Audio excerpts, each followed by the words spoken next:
Hello friends, welcome to this channel. दोस्तों, आज हम करेंगे लेसन 2 संस्कृत का, जिसका नाम है भिल्स्य वाणी न कदापि में श्रुता।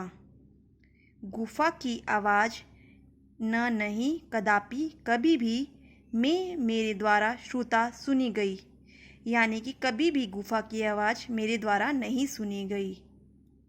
ये था लेसन का नाम। अब देखते हैं हम इसका हिंदी में अनुवाद इस लेसन का। प्रस्तुत पाठ संस्कृत के प्रसिद्ध कथा ग्रंथ यानी इस ग्रंथ से लिया गया पंचतंत्र के तृतीय तंत्र काकुल्य से लिया गया है। पंचतंत्र के जो लेखक हैं वो विष्णु शर्मा हैं। इसमें 5 खंड हैं जिसे तंत्र कहा गया है। इसमें गद्य पद्य रूप से कई कथाएं दी गई है जिनके पात्र मुख्य पशु पक्षी हैं।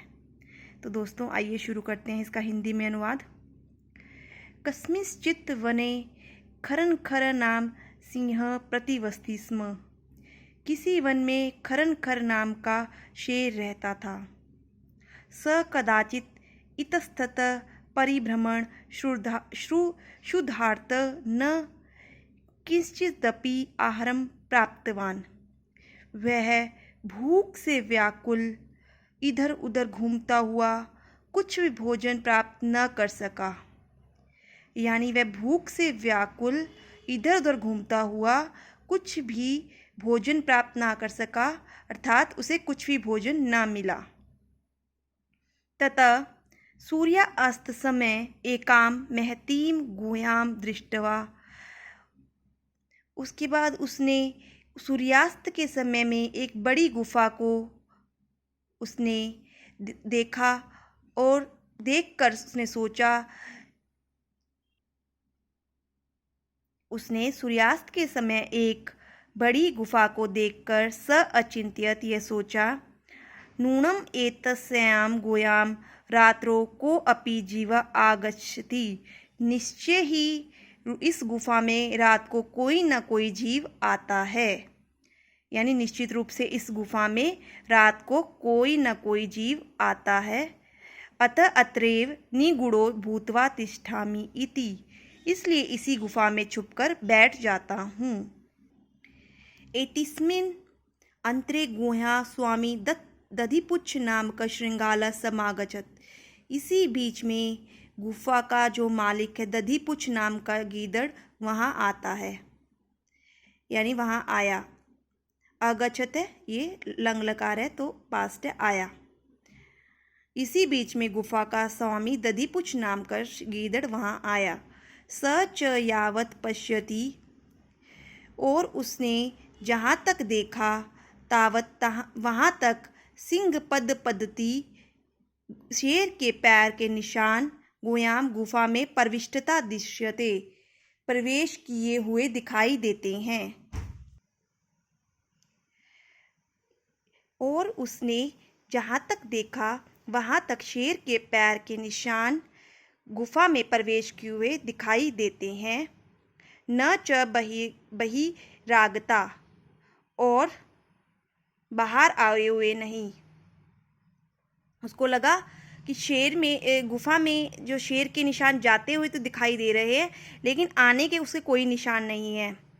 तो श्रृगाला अचिंत्यत, गीदड़ ने सोचा, अहो विनष्टो अस्मि। ओहो, मैं तो मारा गया।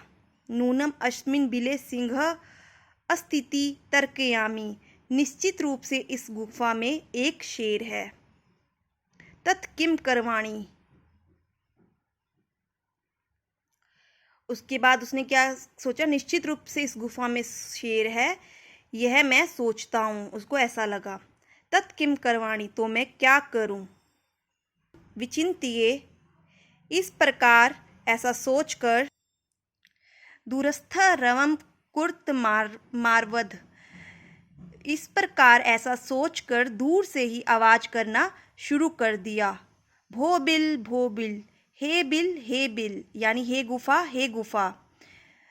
किम न समरसी, क्या तुम्हें याद नहीं है, यन्मया त्वया सह समय, कि मेरे द्वारा तुम्हारे साथ त्वया ससमय कृतो अस्ति यत् यदाहं बाह्यत प्रत्यागमिष्यामि तदा त्वं माम् आकरिष्यसि। यानी क्या तुम्हें याद नहीं है कि मेरे द्वारा तुम्हारे साथ शर्त की हुई है कि जब भी मैं बाहर से वापस आऊँगा तब तुम मुझे पुकारोगी। उसने मतलब ऐसा कहा कि जब भी मैं बाहर से आऊँगा, हम दोनों के बीच में ये बात हुई थी कि जब भी मैं बाहर से आऊँगा तब तुम मुझे पुकारोगी। यदि त्वं माम न आवास्यति तर्हि अहम द्वितीयं बिलं यास्यामि इति। यदि तुम मुझे नहीं पुकारोगी तो मैं दूसरी गुफा में चला जाऊँगा।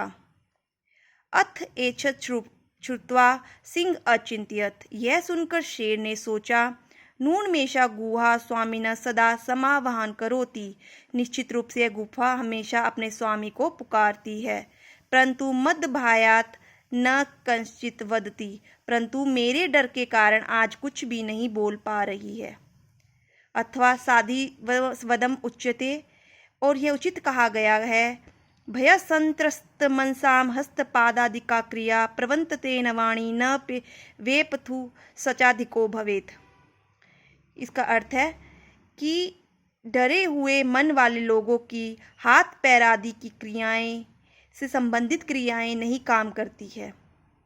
यानी कि डरे हुए लोगों के हाथ पैर काम नहीं करते हैं। प्रवंतते नवाणी च वेपथुसाचिको भवेत। यानी उन लोगों की वाणी में अधिक कंपन होता है और उनकी वाणी भी कांपने लग जाती है। इसका अर्थ एक बार दो फिर से देखते हैं दोस्तों।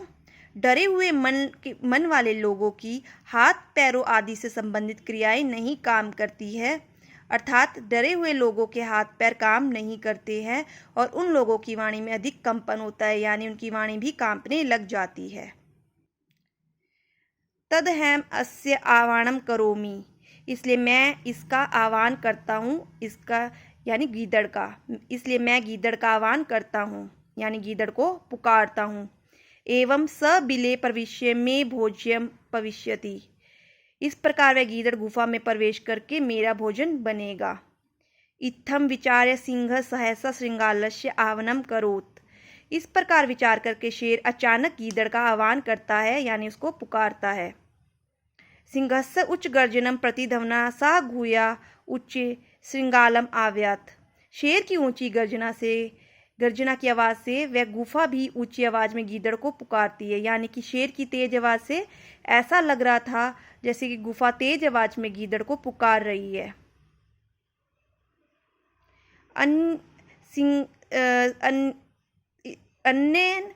अनेन यानी अन्य अपि स्वस्य भयभीता अभवन। इस गर्जना से दूसरे पशु भी डर गए। यानी इतनी तेज शेर की आवाज़ थी कि दूसरे पशु भी उससे डर गए। श्रृगालो अपि ततः दूरम पलायमान। गीदड़ भी उससे दूर भागते हुए यह कहा उसने, यानी गीदड़ भी उससे दूर जाते हुए भागते हुए यह कहा, इमं पठत, और भागते हुए कहता है, अनागतम य कुरुत श शोभते स सोचते यो न करोत्यनागतम वने अत्र संसत्स्थ समागता जरा बिलस्य वाणी न कदापि में श्रुता। यानी जो आने वाले संकट दुख को विचार करता है वह सुखी होता है, और जो आने वाले दुख को समाधान नहीं करता है वह व्यक्ति दुखी होता है। एक बार फिर देखते हैं। जो आने वाले संकट यानी दुख को विचार करता है वह सुखी होता है, और जो आने वाले दुख का समाधान नहीं करता है वह व्यक्ति दुखी होता है। जहाँ वन में रहते हुए मुझे बुढ़ापा आ गया, लेकिन मेरे द्वारा गुफा की आवाज़ कभी भी नहीं सुनी गई। तो दोस्तों ये था इसका अनुवाद हिंदी में, ट्रांसलेशन। तो आपको ये कैसा लगा लेसन मुझे ज़रूर बताइएगा, और इस चैनल को सब्सक्राइब कीजिए, वीडियो को लाइक और शेयर कीजिए दोस्तों। और अगर आपको कुछ भी समझ नहीं आया तो मुझे कमेंट कीजिए, और प्लीज़ अपना ध्यान रखिए। Thank you friends, take care, bye bye.